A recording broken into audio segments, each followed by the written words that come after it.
Well, it's good to be with you guys. I thought before I got started, like I have some notes of things.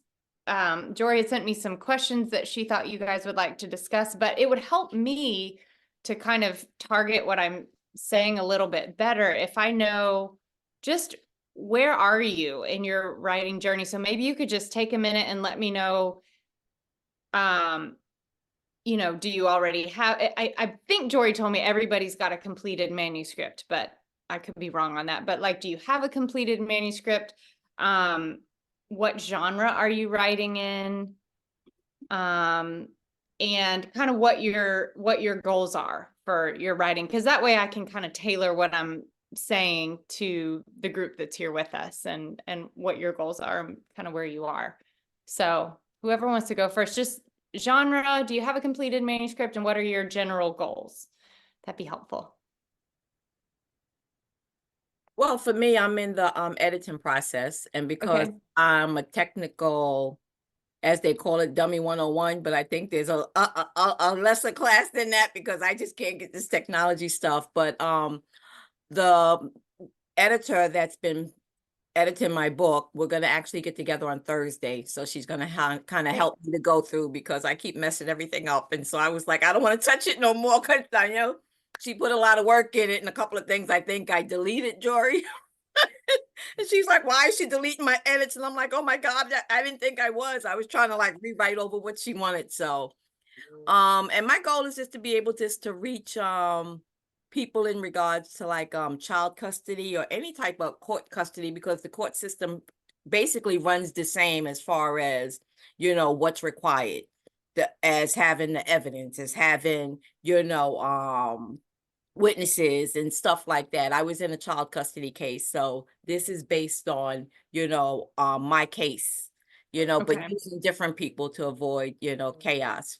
But I'm Okay. just I want to give hope to people that are out there, because I know that there's people that have kids, whether they're grandparents raising kids or whether it's siblings, aunts, uncles, or somebody that's raising a child that they're really giving their heart to, and because of the parents are either not doing what's right, but then when they decide they want to come back and be a parent for a short stint, they have to give back the child, and just open up a door that they can go to court despite whether they're blood related or what relationship they are to that child, because it's not so much about the parent, it's about the best interest, Right. because so many children have been given back to parents that end up dead. Mhm. So my case actually changed case law. So, I'm praying that I can just make an impact, because I know there's a lot of cases and I've been hearing a lot about people with different child custody issues. So I was like, okay, God, I guess it's meant for me to write this book. Mm. And I'm praying that down the line that this is something that once I get the knack of it, prayerfully if I get the knack of it, like Jory says, I can move on to, maybe a different area of, Yeah. you know, the miracles of God, because he's if I write about all the miracles he's worked in my life, folks would be like, really? Because he's always worked from very young until this time. So that is my Okay. plan. Those are my goals. And Awesome. Well, that sounds, I mean, anytime you have something that's that close to your heart that you're writing from that place of personal experience and really wanting to use that to help mhm. other people, that's a powerful thing. So that's awesome. Thank you. Um, and then how about you, Sabrina? What do you write? Okay, so my book is educational slash guidebook on how Okay. to toilet train children with autism.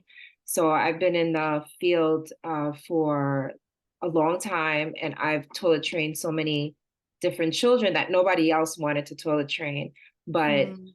got successful results from it.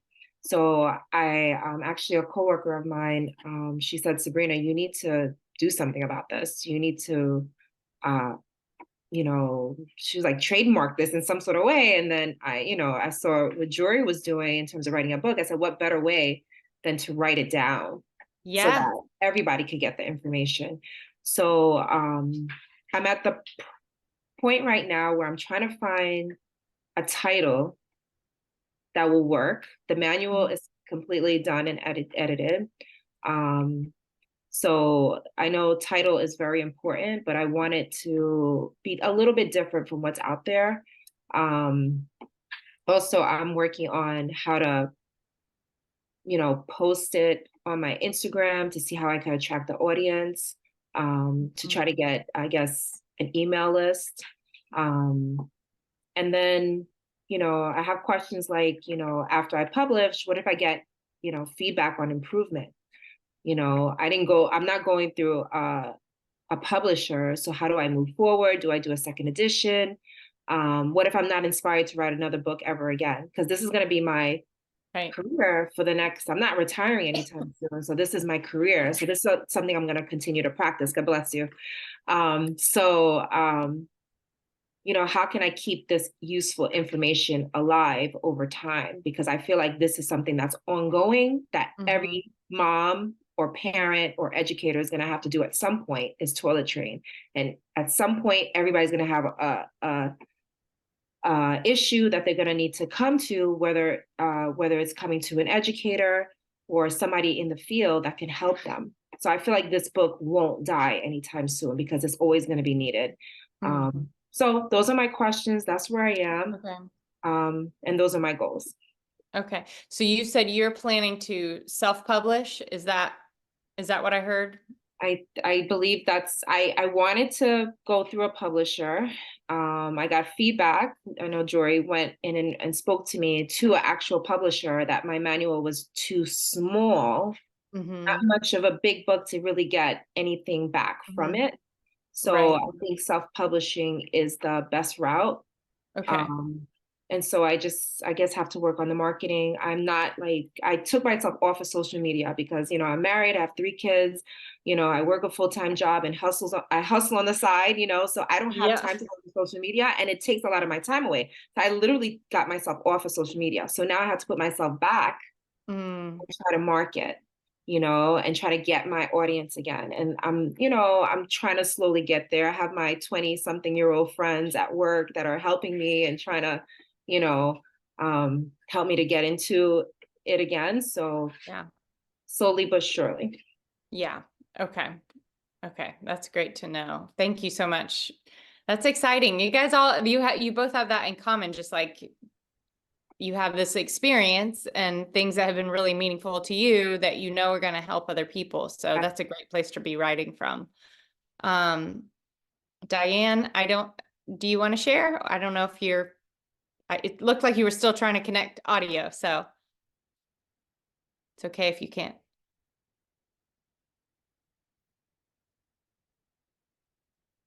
Okay. No worries, Diane, if you can't. I see Jory was seeing if you can unmute, but it looks like maybe it's not working. So, okay. Well, that's really helpful to know. Wait, did I ask you, Lori, did you tell me you're planning to self-publish? You said you're planning to self-publish. Is that right? Okay.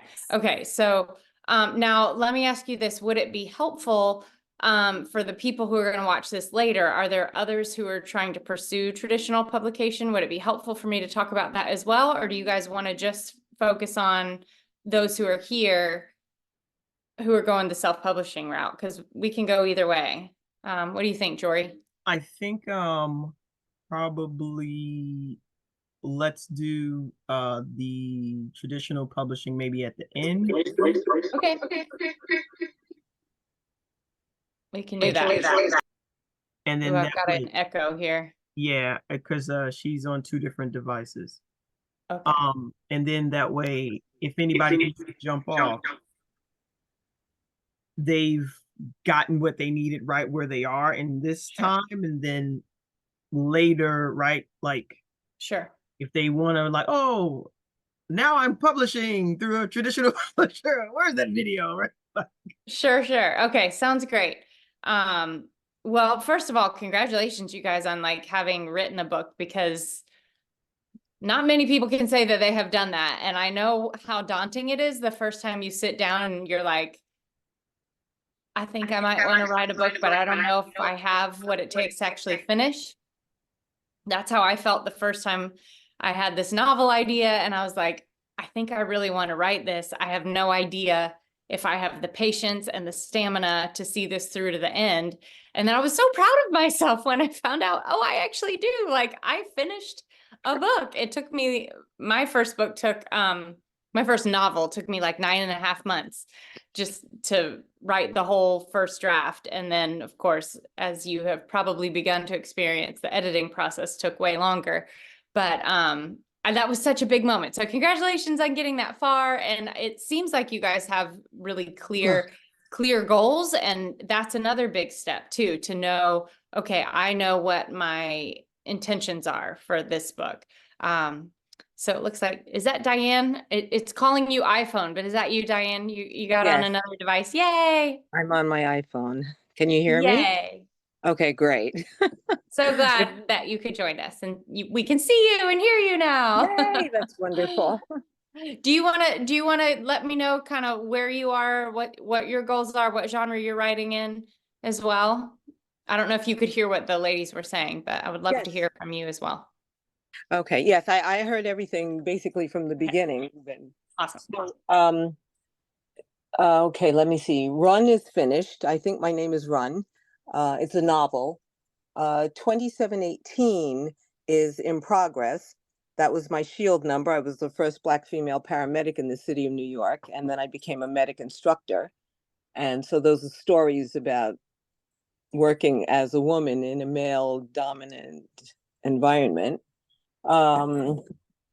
Then Feminine Psalms for the Age of Aquarius is contemporary spirituality, and that's in process. Some of my poems, I Have Known Words, poetry books, they're enough for chat books. Okay. And the Broken Chromosome, which is talking not about men because they are the broken chromosome. We're double X and they're X, and one of the X's is snapped. It looks like a Y. Is our feminine poems. Cool. So, and then there are wow, you're across all genres. That's awesome. Yeah.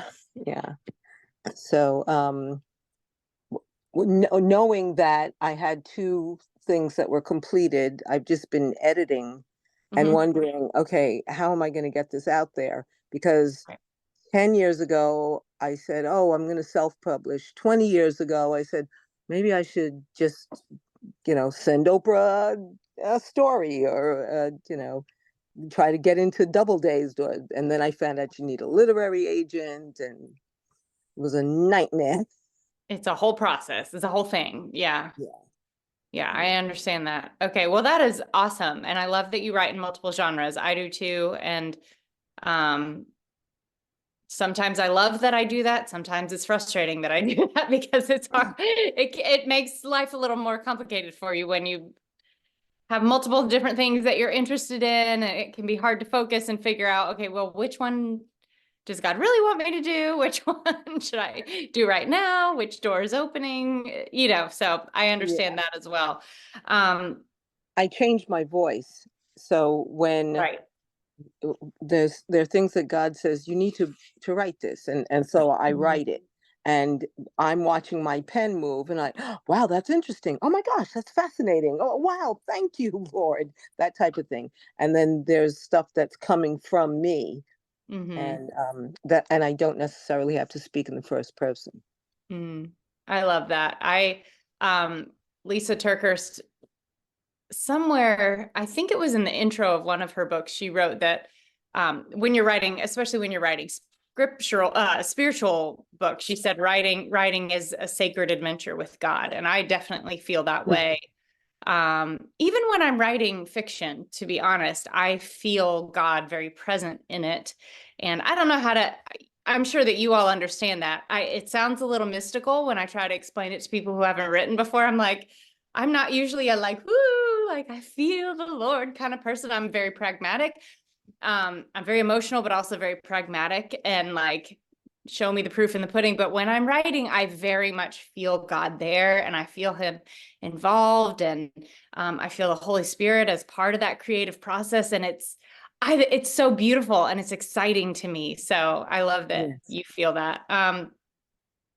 So I thought, well, maybe what would be most helpful for you guys, it sounds like if you've got these completed manuscripts and your intent is to self-publish, I can kind of give you some specific thoughts. And then if you want to dig into any of those things a little more specifically, just holler and let me know. We can kind of take this where you want it to go. I just want this to be useful for you guys, where you are and what you need. So, and every writer's journey is so unique. You know, we all have our own different story. I think if you are planning to self-publish, then couple of things. Number one, you want to make sure that the publisher or any editors that you're working with are legit. And you just want to protect yourself from getting scammed, because there are a lot of agencies out there that you know, or like publishers out there that do prey on writers and charge way too much for their services. So I would just encourage you, before you spend money on an editor or on a, you know, hiring a publisher to publish your work for you, just really do your homework, read the reviews.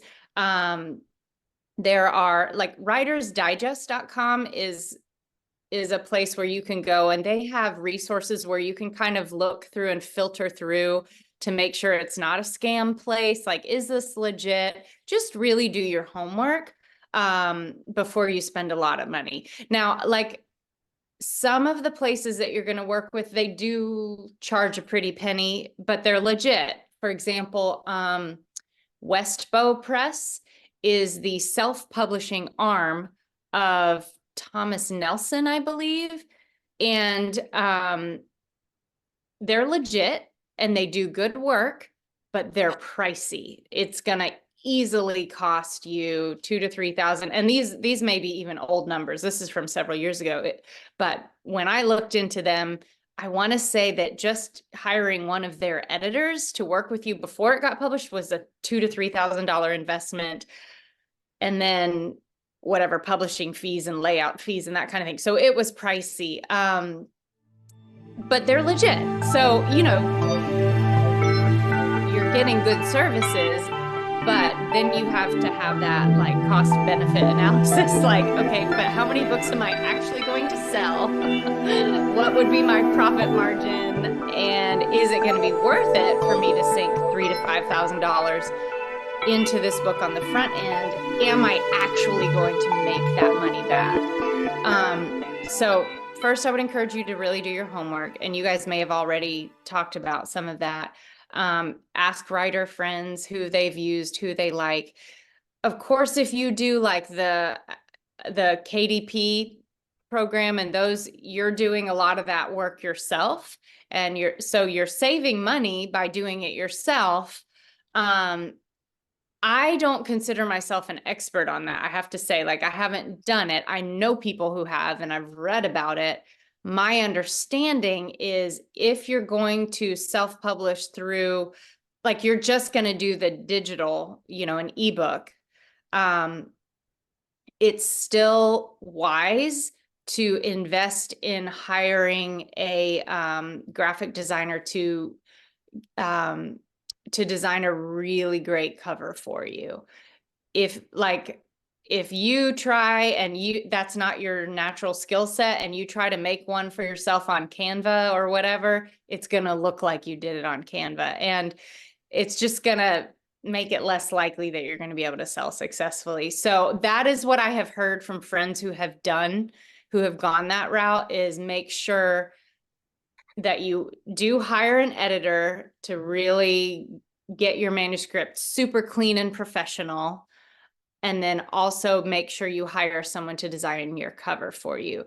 Now you can, so then you would be going through freelance people as opposed to one of these big expensive publishers. So that might be a more cost-effective way to do it. That's what I have heard. The other thing that I would encourage you to do, and Sabrina, you kind of touched on this a little bit, before you ever publish your book, if you haven't put it out there yet, you want to start building your audience. And I mean, there's different ways to do it. You can definitely use social media. I mean, it's an easy way to just connect with other people who are searching your hashtags and interested in what you're talking about.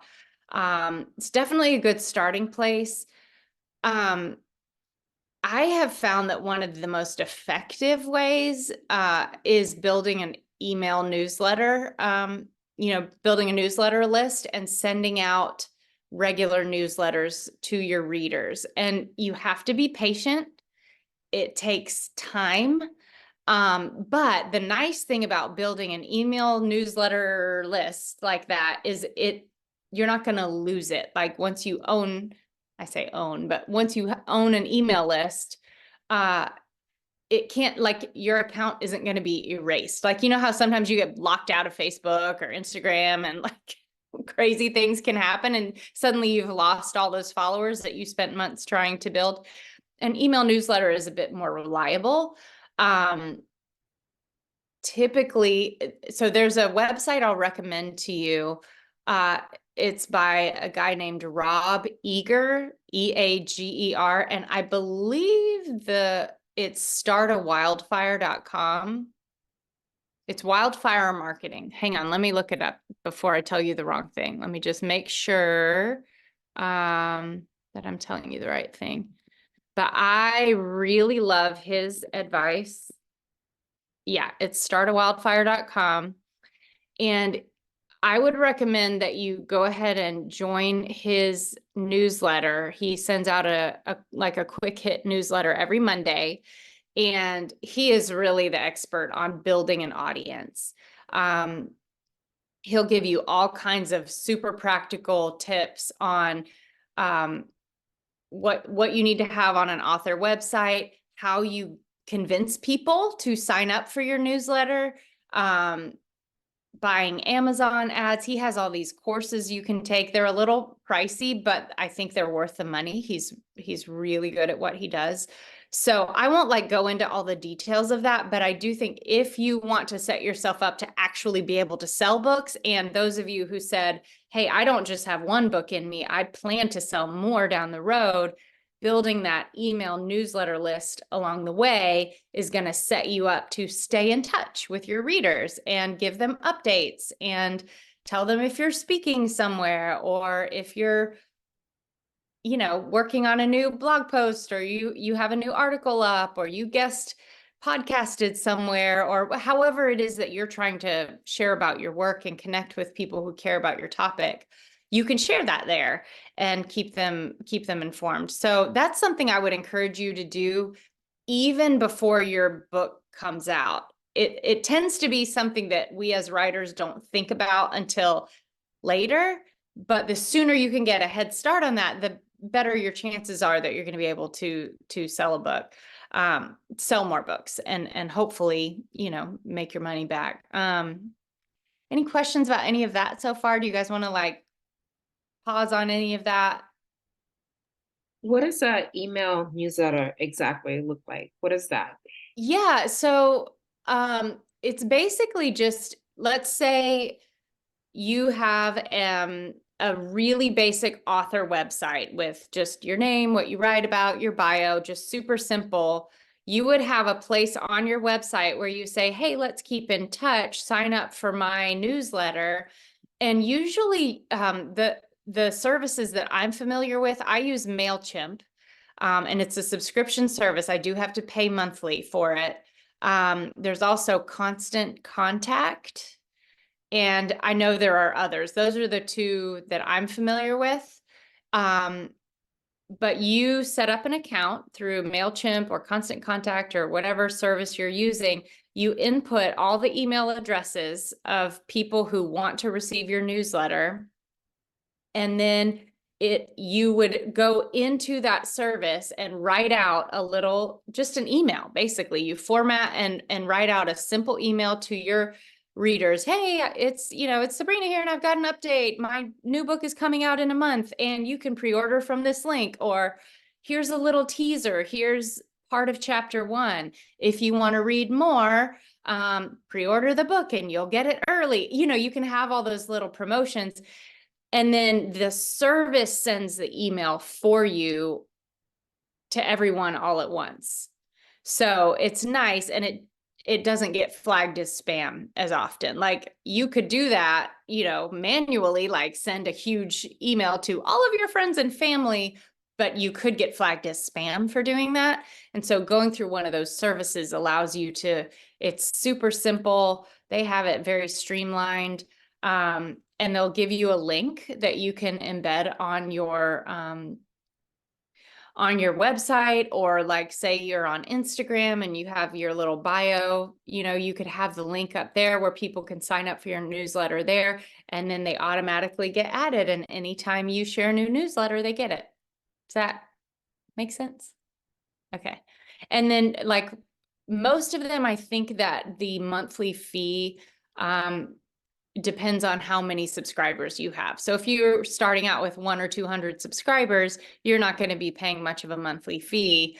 But as your list gets bigger, your fee is going to get bigger. So just know that. So I'm shopping around for a cheaper one right now because mine is getting a little expensive. But that to me is a really great way of building a readership that you're going to keep with you. And like, I know you were saying you don't like the time suck and the void of social media, which I agree with you. It's an alternative way of building a readership. If you don't want to do social media, you don't have to. You could just focus on an email newsletter, and that may be more your speed. And actually, Rob Eager, his whole thing is, he's like, I don't even do social media. I only do my newsletter, and I'm doing just fine. Like, so I appreciate that perspective because it's very different from what you hear most places. So system.io, I used to have MailChimp. MailChimp was free when I signed up years ago, and now it's not, even for the basic package. Yeah. But system.io, if you have, I want to say less than maybe 500 email subscribers, it's free. They also do free funnels, free website builder. Everything is free. It's an international site. So I don't think it's housed in the US. I want to say it's housed maybe in the UK, but and a lot of it is pre-made templates, AI generated stuff, but they do have an option to do a blog, right? So blog, email, newsletter, website, CRM, that's what that thing is called. It's a customer relationship managing tool. But it's free if you have under 500 subscribers, or people on your email list. So that's actually where I'm migrating all my stuff to from ActiveCampaign. System. That's great. What is it called? System.io. I'm going to put it in the chat. Oh, okay. Thank you. CRM is Customer Resource Manager? Customer Relationship Manager. Oh, relationship. Yeah. Yeah. Well, that's great to know. And, you just do your homework, and I'm sure there are multiple options that are worth pursuing that are affordable. But I would say if you're going to self-publish, you just need to decide where are you going to build your readership, and then be committed there. I don't think you have to be active on every social media platform. It's smart to have one, at least, where you do have a presence. So, most authors that I know do something on Facebook and Instagram. Some are on TikTok and do the whole book talk thing. That overwhelms me. So I just don't do it. Everybody's like, do book talk. I'm like, I like words, not videos. I'm sorry. So call me old school. That's probably never going to be my thing. But I can do Facebook and Instagram because I can write a caption, and that makes me happy, and pictures make me happy. So that's where I focus. I'm with you. Thank you. Thank you. And then I read an article recently that said the book talk trend is sort of, it's not gone, but it's kind of plateauing, and I felt very validated for not jumping on that bandwagon. Not that it's still not a powerful thing, especially for like young adult novels and for teens, you know, looking for a good book. It can be a great thing, but you got to really be good at it to be successful there. And that's just not, I know myself. So I would just encourage you to choose something that brings you joy rather than sucking the life out of you and taking you away from your work and your family and your writing, but something that you actually enjoy. I like engaging with readers here. It doesn't feel burdensome. I enjoy it. And then you just kind of put you commit to, hey, my goal is to post 2 or 3 times a week or whatever makes sense for you, you know, without putting too much pressure on yourself. So, I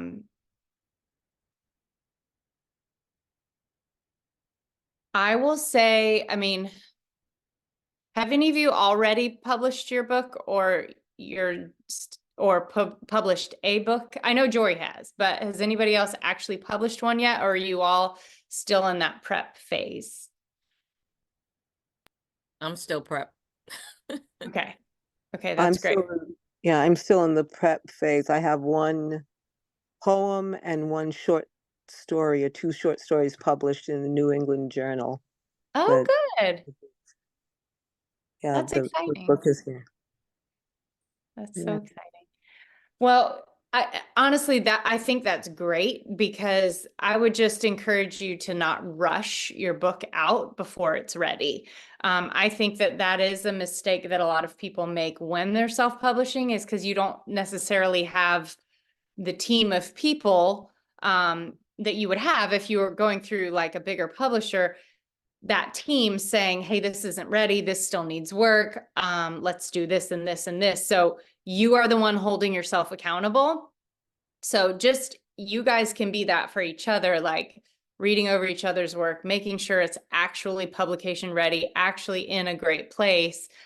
But also I would encourage you, and this is so hard to do, but have the self-control to be patient and get at the very minimum, have an author website. It can be a super basic free one, but with your bio, your book cover, a little bit about your purpose and your goal, how to keep in touch with you. Super simple. Have that in place. If you're going to do social media, at least have that set up and started. And then if you're going to do that email newsletter, have it set up and ready to go.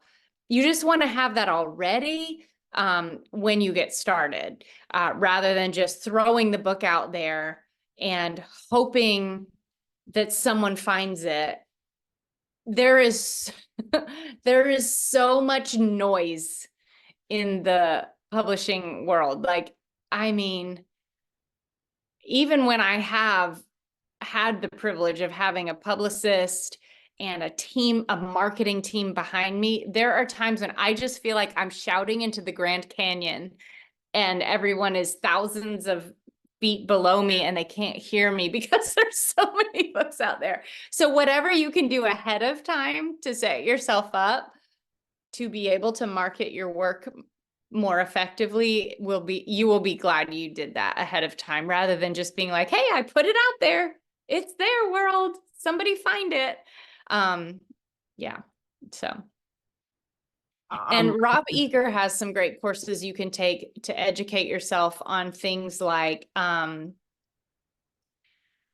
just discoverability on Amazon, and there are all these different things you can do with like how you tag your book. And I don't feel like I'm an expert on that, but there are things you can do to make your book a little bit more visible. One thing that will really help you, but is hard to do once your book is out there, try to get as many people as you can to leave you an Amazon review or a book review on whatever platforms your book is available for sale on. It really helps to have a lot of book reviews. And my understanding is that the sort of starting number you want to get to and don't choke on this, but is 100 reviews on Amazon. And once you get to that 100, your book becomes a little more visible in their algorithm. So just FYI, that's there, and that's a thing to work on to help your book be more visible. It sounds like so Sabrina and Lori, with your books that are really targeting like people who have a very specific need, I think there's a lot of creative things that you could do through people you probably already know who work in that field. Like,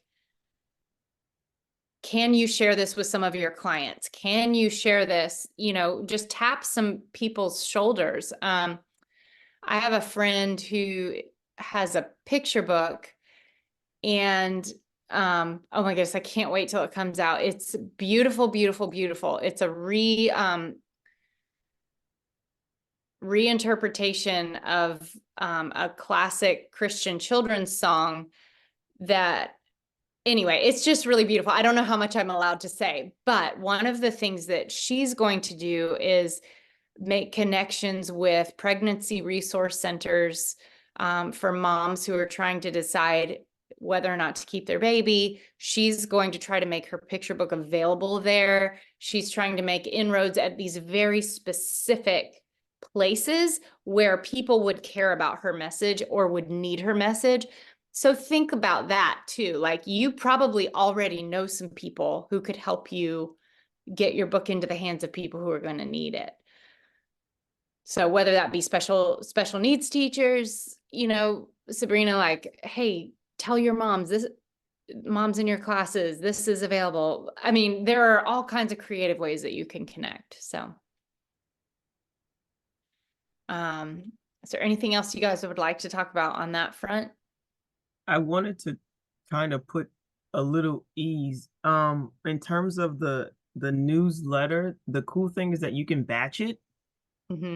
Right, and you can automate it. So what that means basically is that you can write like literally like introduction email, first week, second week, third week, and regardless of when they sign up for your newsletter, they're going to get those in that sequence on whatever scheduled days apart that you write it. So instead of you going and needing to write, okay, another person signed up, let me go write this email, they'll get that same sequence of emails regardless of when they sign up. And you can also automate it so that whenever someone signs up, boom, they'll automatically get the first, and then they'll be kind of put in this pipeline as long as they're tagged properly, right? So new sign up, all these emails are going to go like this funnel automation type thing where 1, then 2, then 3, then 4. I do my emails up to 7 sequence. So and it sometimes like the first one goes like 5 minutes after you sign up. Then the second one will be like 3 days later, then a week. And this is usually well after the book is published and like all the fanfare has died down, la la la la la. And then it's just like I'm nurturing this relationship, right? They're getting to hear my voice. We're building a relationship so that when I show them the book again, right? Maybe they've only got the 1 chapter. And when I show them the book again, they're like, oh yeah, I remember this girl. She keeps emailing me. Sure, I'll check it out. Like, why not? She's been bothering. Why not? It's free. Fine. I got a couple of minutes. Let me read this chapter. And so that's why that chapter share. It can either be that lead magnet to get the email, or it can be like that kind of like sweet gift at the end of this 7 email sequence. But as if you put it at the front of the back, it's still this like nice thing that doesn't cost you any more time, energy, or effort because you already did it. Yeah, right. Exactly. You do it the one time and then it's set up, and you can go back in and update it and, change it as your career changes or your needs or your what you need the newsletter to accomplish. As that changes, you can go back in and change it for sure. But yes, it's super simple. Once you set it up, it's work on the front end, but then it's just done. So yeah, y'all could just sign up for Jory's email and see how she does it. You can go to my website. Tell me how mine is working hopefully it's working. I Sign up like for mine it. and let me know if it works. I like it. I think like the it's random and kind of chaotic sometimes because it's like, hey, I'm Lizzy, let's catch up. This happened with my husband, my kids are doing like, and it's really like, oh, I know this family now. And then it's like at the end, like, hey, if you want to keep up with me, I'm doing this, I'm on this podcast, I just spoke, right? And so that's really cool. So I like that. I do all of that like in a live, so I'm actually downloading my lives so that I can embed them into, right? So one time, and then I reuse the content multiple times over. So yeah, because I'm like, I don't like I like it, but this is me. I'm more like hands, voice, people moving. Yes, let's do this. Yep, and everybody, I mean, yours is going to have your own flair to it, your own personality, and that's okay. That's what's great about being a writer, and that's why people are going to be interested in you, because it's you and it's your feel and your vibe, and you kind of have to find your voice over time. So Elizabeth, yeah. what is your email? My email? Email or my website? Well, both. Oh, where to sign up for the newsletter? Is that what you mean? Yes. The cool thing is that she put it in her signature of her email. So the email that I sent you to invite you here. Yes. You can sign up for her newsletter, and it's all, so whenever she responds to anyone, and I was like, this is so genius. Why haven't I been doing this? It's in her signature. Like whenever she emails you or you email her, there's always an opportunity to sign up for her newsletter, sign up for, right? It's always there. It's in her. I was like, oh my God, this is so smart. And there are so many simple things like that. So yes, I put in the chat, you can get to my website from both those things. And then if you scroll down, it'll say like, here's where you can sign up to be my email friend. And then once you sign up, you should pretty much right away get like a little introductory email from me. And then like, I want to say 3 days later, you get a second one, you know, and then I just I don't email all that often. I try for about once a month, sometimes twice a month if I've got more going on. But yeah. And then, but yes, once you get all that set up, just add it to your email signature. So everybody, all your friends know, like at the bottom, check out my new book here, and you embed that link, sign up for my newsletter here, follow me on Instagram here, and you just have all that at the bottom, and it's super easy. So. Thank you. Built-in marketing for just being a human, just regular stuff you're gonna do anyway. Now you're promoting. It's just there. Yeah, and it's funny, like sometimes like I'll forget that I have that in my email. So I'm like emailing people at school, and then they're like, "Oh, I didn't know you were a writer and your books look great." You know, so it kind of becomes this point of connection that's kind of fun too. So yeah. Well, what else would you guys like to talk about? So Jory had given me a few questions, and y'all let me know if you want to talk about these. I see it's already, wow, time flies. It's already almost 9. But she said, would you want to talk about the process to publish, which we kind of did. She said it might be helpful for you to hear how I got literary agents. I'd be happy to share that if that's something you guys are wanting to pursue. Please do. Okay, sure. Okay, so I, in my career, have had 3 different literary agents, and I got all 3 in different ways. So the first one was when I was writing fiction only, and I was a baby, like a writing baby. Everything was new. I barely understood how it worked, but I was trying really hard to learn the industry, to learn the terminology. And so I went to my first writers conference, and it was like, you know, taking a sip of water from a fire hydrant, but it was awesome. And I loved it. I actually met, true story, Andrea Brown, who is one of the most successful children's like children's book agents ever. Like she's a legend. And I don't know what she was doing at this little podunk writers conference in Athens, Georgia, but she was there and I put my brave pants on and I pitched my book to her and she was like, send it to me, send me a query. And I was like, I was like, so I had this like brush with fame very early on. And I even like I did query her. She got back to me and like passed me off to someone else in her agency who requested the full manuscript. It was like, it felt a little bit Hollywood for a minute, but then they ended up rejecting me. So, you know, it didn't work out. But my first agent I found, I just did the regular query thing. Some of them at this point, this was in 2004. So a lot of it hadn't gone digital yet. So I was like some of it I was writing letters and mailing them to people with a self-addressed stamped envelope. So hello, that makes me sound really old, but it was 2004. And, but I queried 7 agents, cold queried, hadn't met them.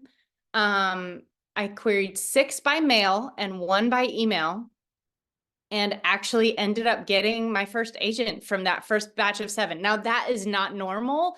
And I know that now. At the time I was just like, oh, well, that was not as hard as I thought. I don't know. I don't really know how or why that happened so fast. I think I did have a great pitch and I was young, and there is something about, especially in children's books that I was writing at the time, they kind of want the next new like 20-something-year-old successful debut author. So I think I fit that description at the time. So I've got a great agent that time just through cold querying. So cold querying does work sometimes. We worked together for about 5 years. She was great. We did not have success though.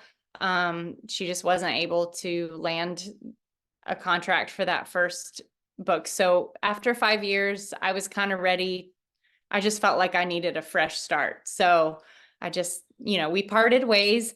Now, after that, I queried for another 5 years and could not get another agent. So I'm just telling you, like the first experience was unusual, happened very fast. And then it was just rejection after rejection after rejection. So discouraging, so frustrating.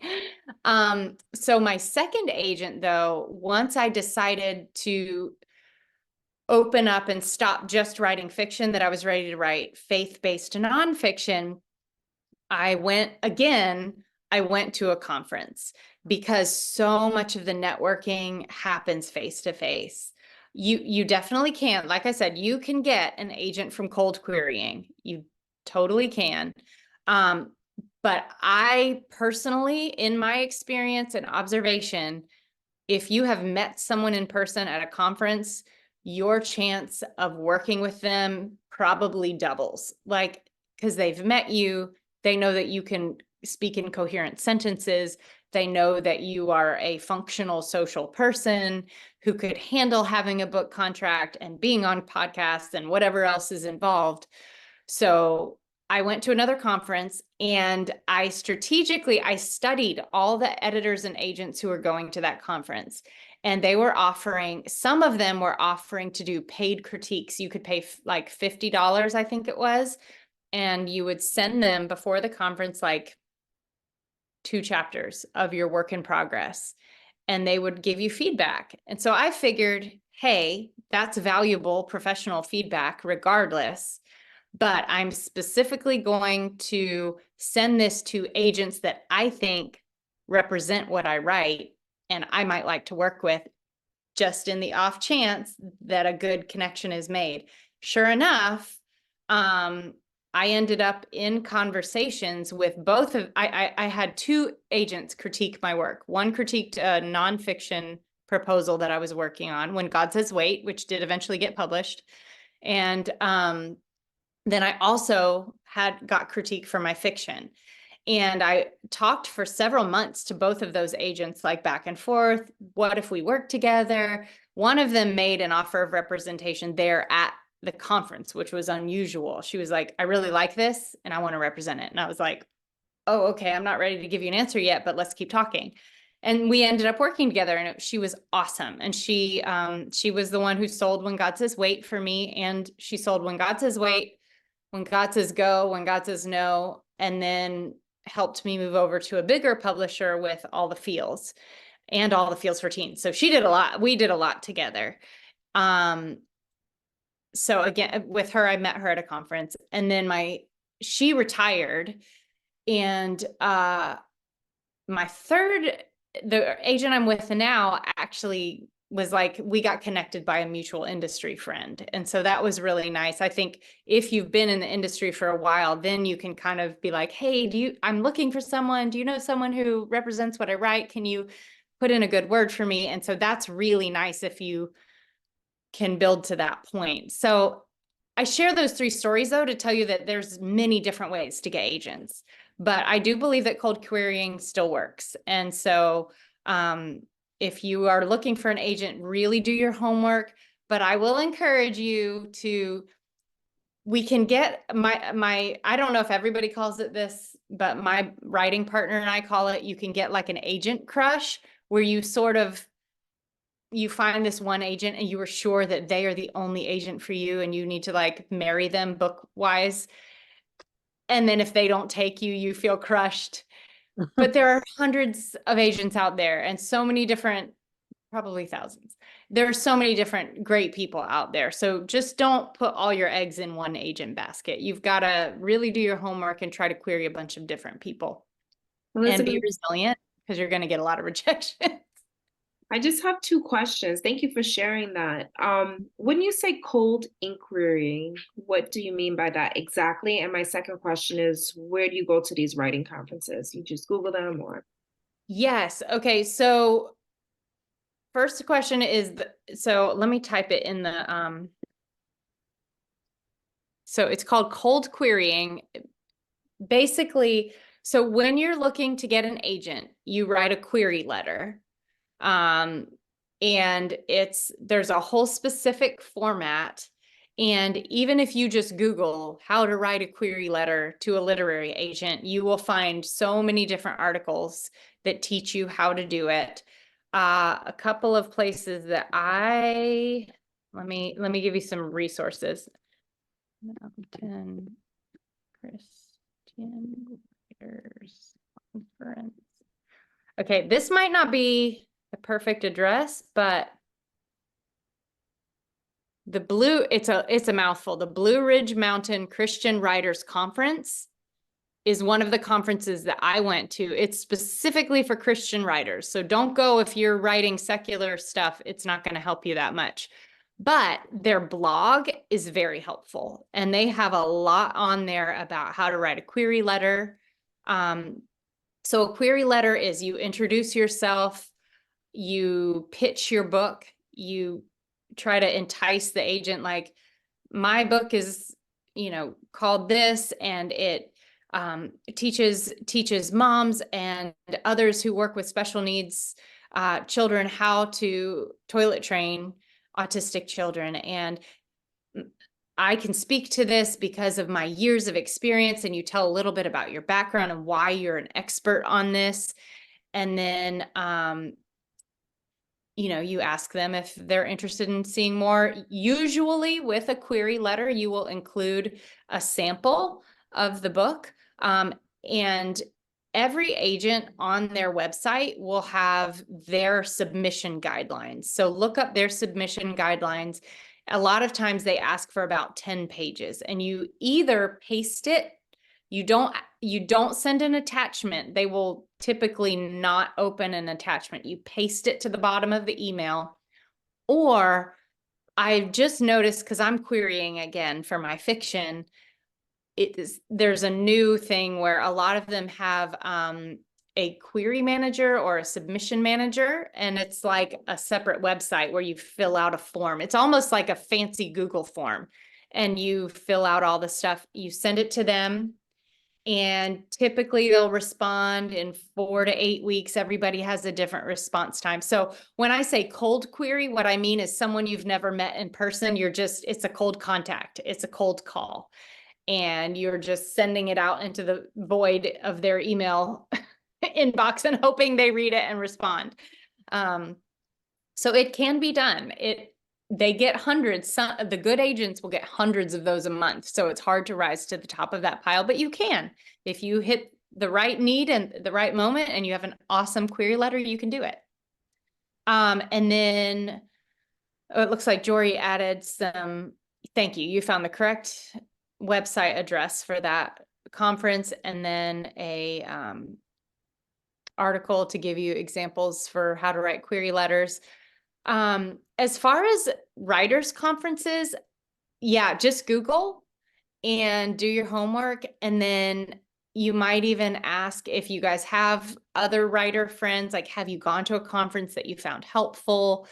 You just want to make sure that there are people there, that there are editors and agents there who work in your genre. So if you're writing, like Lori, if yours is more memoir, which I'm not sure if yours is more of a memoir or like a how-to instructional guide of here's how to handle custody issues, you know, you want to make sure that there are people there who represent either memoir or just nonfiction advice type books. You just want to make sure you want to get your money's worth. You want to make those connections with people who represent what you write.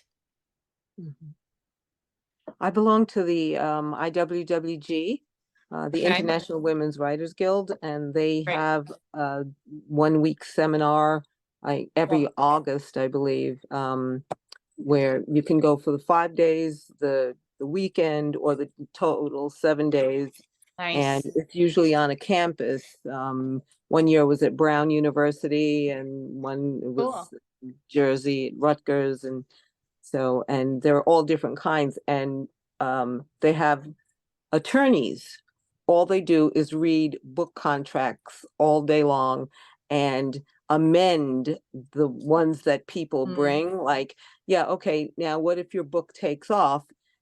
What are there movie rights that you don't want to give away? And if one of your characters becomes a doll, you know, you're entitled to money for this. Yeah. And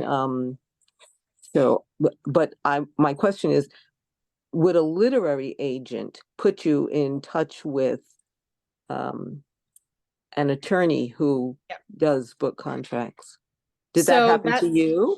That's a great question. So a good literary agent will basically function as they're not an attorney, but they will go through your contract for you and they will negotiate the details, and they will have things they're looking for.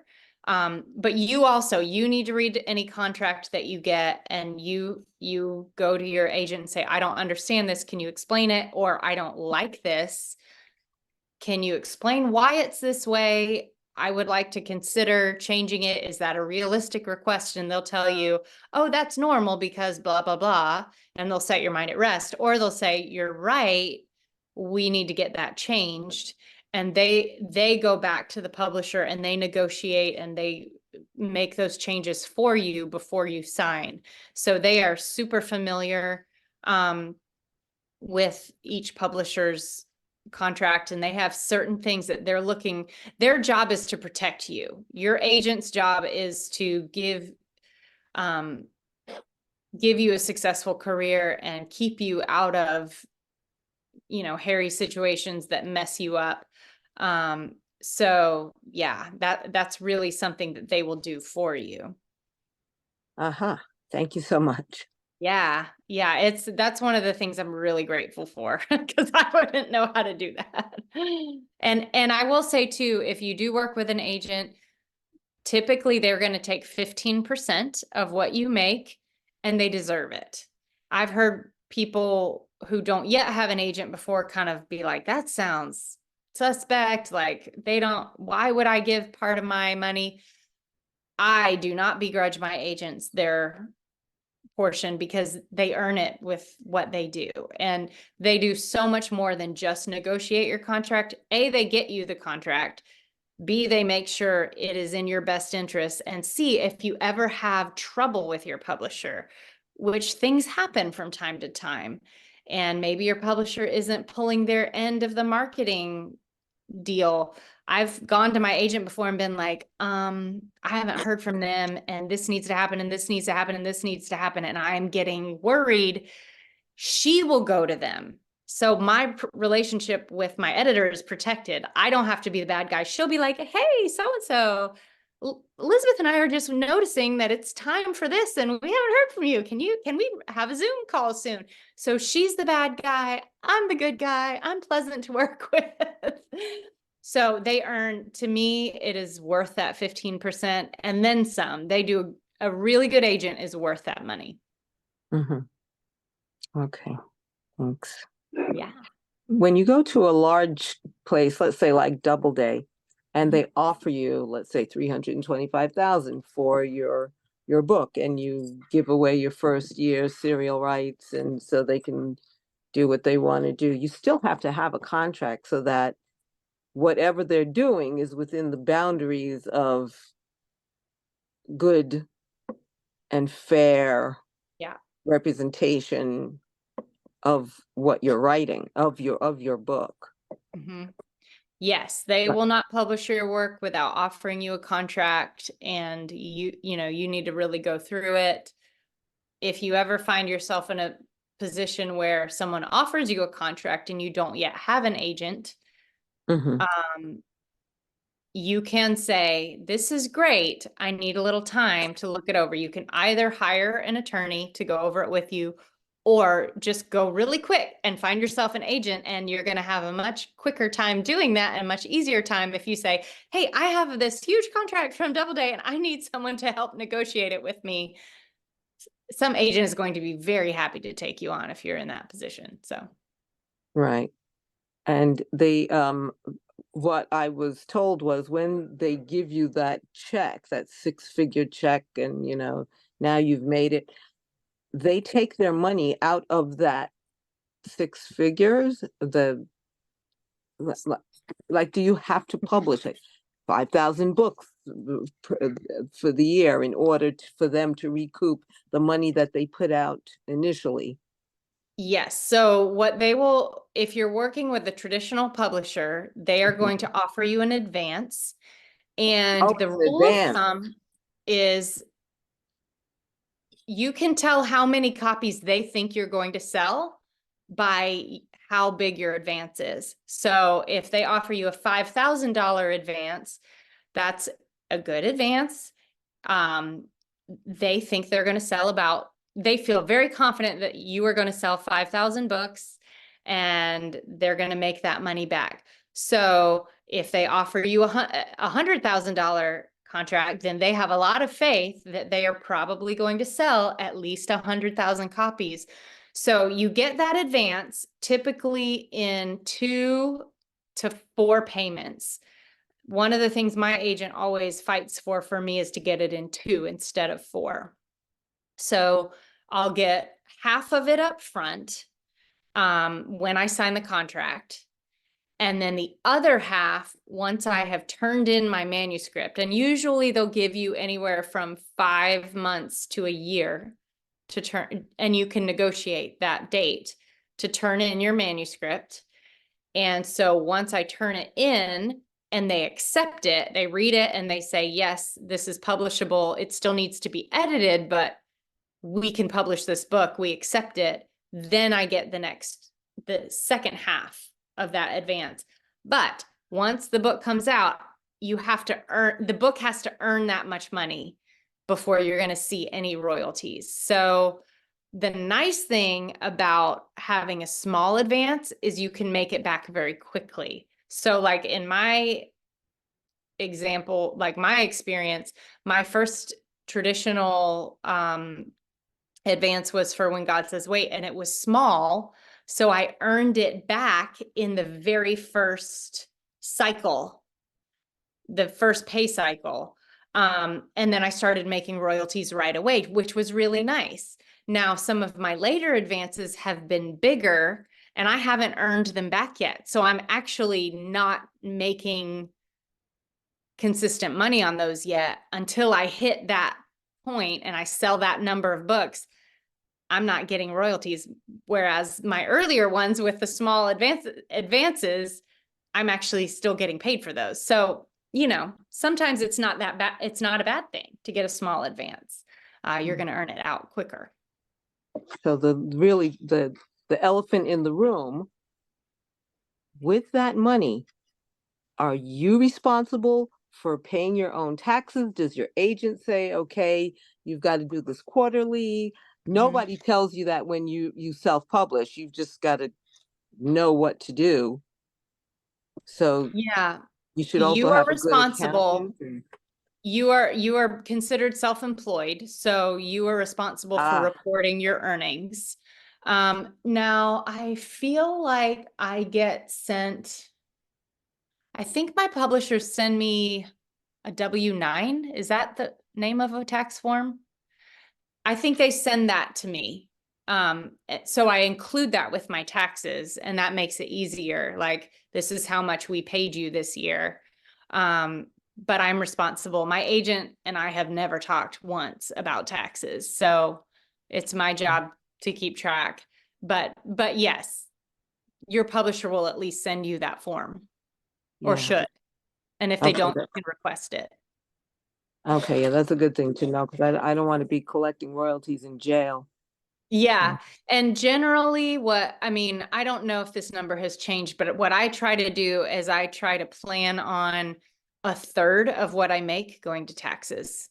That's sort of what Kevin and I think about. Okay, if I got this much of an advance, we need to put a third of that aside, because that's what I'm going to get hit with later. Thank you. Do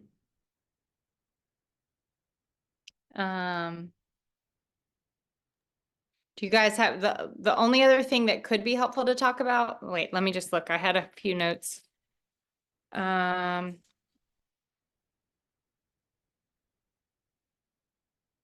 Do you want to talk about what a proposal looks like? That's the other thing I thought might be helpful if you are planning.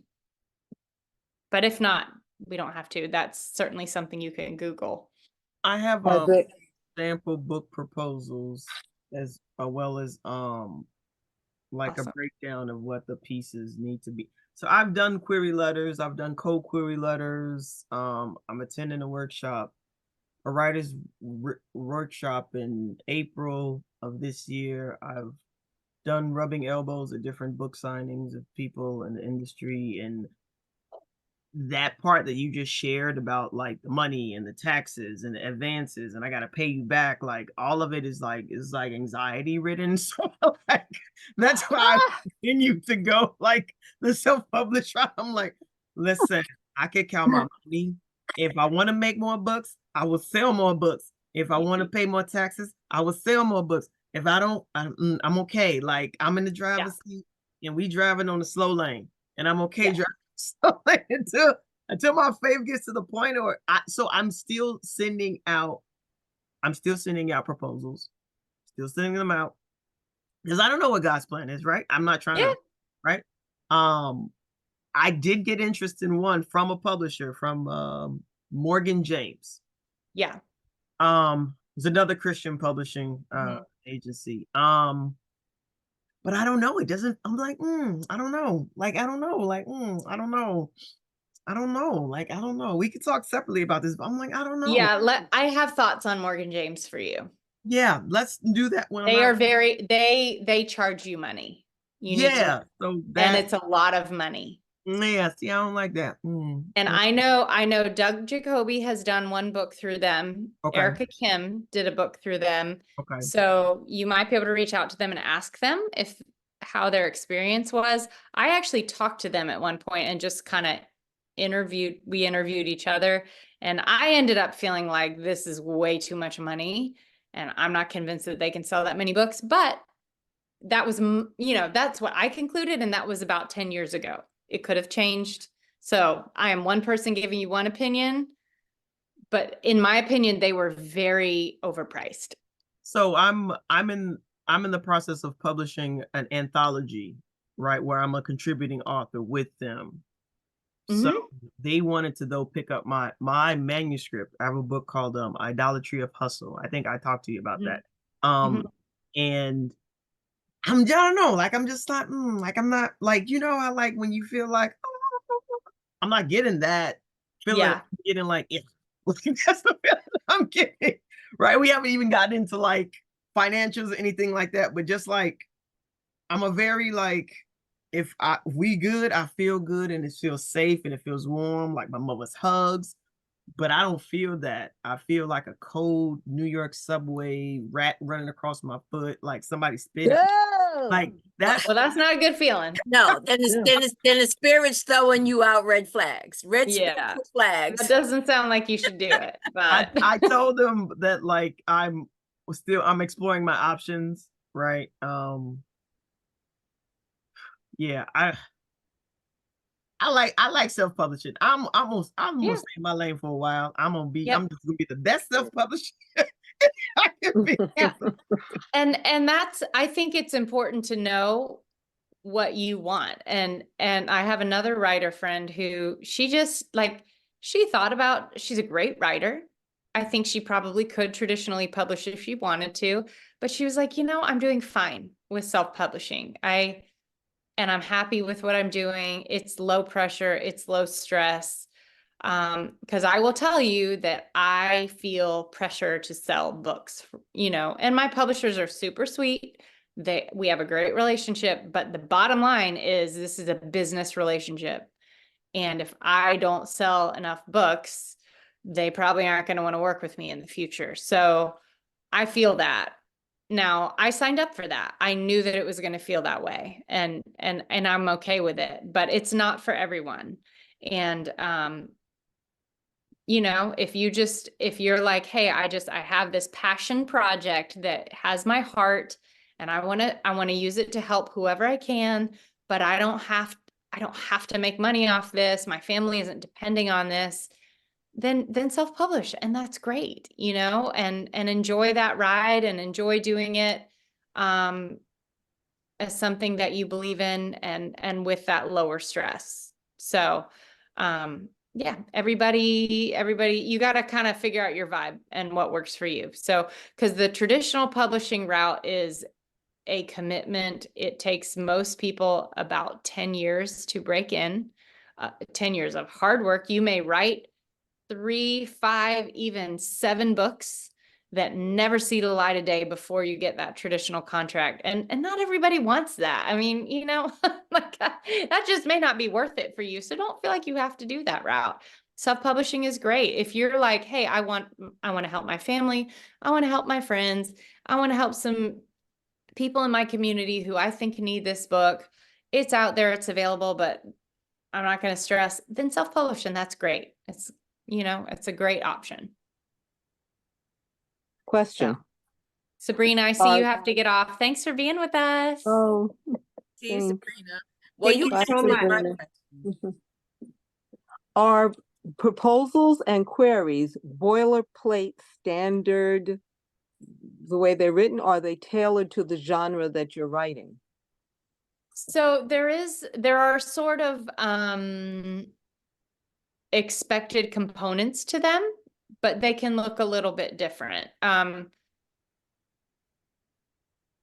I've written multiple query letters, and, you know, generally I start for fiction. What I've often done is I'll start with a few lines from the book itself, like, you know, so-and-so said this and blah, blah, blah, blah, blah. And then I give like a 1-paragraph summary. I talk about the genre, the intended audience, and then I introduce myself as a writer, my writing credits, why I'm the person to write this book, why I contacted this particular agent, why I think she would be interested or he would be interested, why I chose them for this project. And then, you know, I've attached 10 pages per your recommendations to the bottom of this email. I look forward to hearing from you. So that general structure, but it can look a little different. Proposals, there are certain expected components to them. Let me think what all. There's like the brief summary. There's like an outline, a chapter by chapter summary. Typically you would include maybe 3 sample chapters. You would include a section on comparable titles, other titles that are similar to yours, but you would also explain why yours is different and meets a need that hasn't been met yet. You would include your information about your platform, your credentials, your experience, why you're the person to write this, any marketing plans that you already have, how you plan to help sell this book. Say your book, you've got this poetry book and you're like, and I'm friends with, like, I'm BFFs with the poet laureate of New York, and she's going to help spread the word. I mean, you would include something like that. If you have a famous friend who's going to help you market it, you would put that in your marketing section. Langston Hughes is my second cousin, and I was 14 when he died, and blah, blah, blah, blah, blah. Okay, I got it. Yeah, so, but you just kind of do your research online and you can find sample proposals. Typically a proposal is going to be between 35 and 50 pages. It is a lot of work to put together. Oh, wow. Okay. Yeah. Now for a book of poetry, it's going to be different, but for a book, mine all end up being 45 to 50 pages. I think they can be shorter, but if you've got all the pieces you need in there, it's going to be pretty long. Wow. Okay. Thank you. Wow. Yeah. And query letters tend to be 1 sheet. 1 page. You want it to be as short as you can get it with all the required information. Because these are busy people and they're going to read it really fast. So don't waste their time. Like, I can work sometimes for weeks on a query letter trying to get it just right before I send it out. Wow. So, okay. Yeah. That's great. Thank you. Yeah. Well, thank you so much. It's definitely been a lot. And I know I was going to ask you, but you answered it early with all of yours. And it's going to be rejection after rejections. Because my question was going to be like, well, at what point after like investing time and work, do you get to that place if you get rejected? Is it mean that, you know what, you're just not cut out to, though you may think that you write good, or a few other people, then maybe it's just not your thing and you give up, but apparently not. Yeah, I mean, it's so hard to say. Like, I mean, I remember having a super big pity party for myself one day, counting up. I sat there and I was praying and I was throwing a little fit and I was like, God, let me count for you how many times I have been rejected. And I got to 70. Ooh. And then I realized, okay, this is not a healthy prayer. This is not a healthy train of thought that I'm having, and I need to stop. So I stopped, but there were more. I'm just telling you, like at that point, and that was like 8-10 years ago, I had already hit 70 rejections. So most writers who make it have had dozens or scores of rejections along the way. But I will say, if you are never, ever getting any positive feedback or hope from an industry professional, not from your mom, your sister, your children, your friends who love you and see the best in you, but like from industry professionals, if you're never getting any positive feedback and it's only negative, that might be something to consider. Like, okay, I either need to regroup and I need to go back and learn some stuff. Something's not working that I'm doing. But if you are doing all those things and you're getting rejections, but it's, hey, this isn't the right fit for me because of this, but I appreciated this in your work. If you're getting some encouragement, then that may tell you, hey, I've got something here. I just haven't found the right fit. So that can be hard to figure out, and it takes a lot of prayer and wisdom, and you also have to just decide, like, is it worth it to me to continue this or not? For me, I am a super stubborn person. So I was like, well, I'm just not going to give up. I've gotten enough encouragement that I know I have something here and I can do this. And rejections, it's part of the process. I think back to Oprah Winfrey, how she said her very first interview to be a talk show host on, she was like just coming up, And this guy was like, lady, you don't have nowhere near what it takes to be a host. And look at her now. See, You know, so see, you just never know. And some, you know, sometimes that just makes you get determined and you're like, fine, maybe I don't have it now, but I will get it and I will Yeah. learn. yeah. You know, that's always been my attitude. Like, Yeah, that pride well, comes maybe I'm up not like, ready now yet, I'm but I gonna can prove you learn. wrong. Yep. I can learn. I can grow. So The Beatles Thank got you so fired much. from their first job on New Year's Day, and look at them now. there you go. I mean, and there's a lot of stories like that. J.K. Rowling, you know, was rejected a ton of times for Harry Potter. Like, you just never know. So, Yeah. Yeah. Just gotta wait, as your book says, you know, yeah. gotta wait on God. You right Yep. time. Wait you and let know. him make it clear. So, Yep. yeah. All Well, right. ladies, I gotta go put Thank- my daughter to bed, but you know, if you want to reach out, if you think of something that we didn't cover that you still have a question, feel free to email me.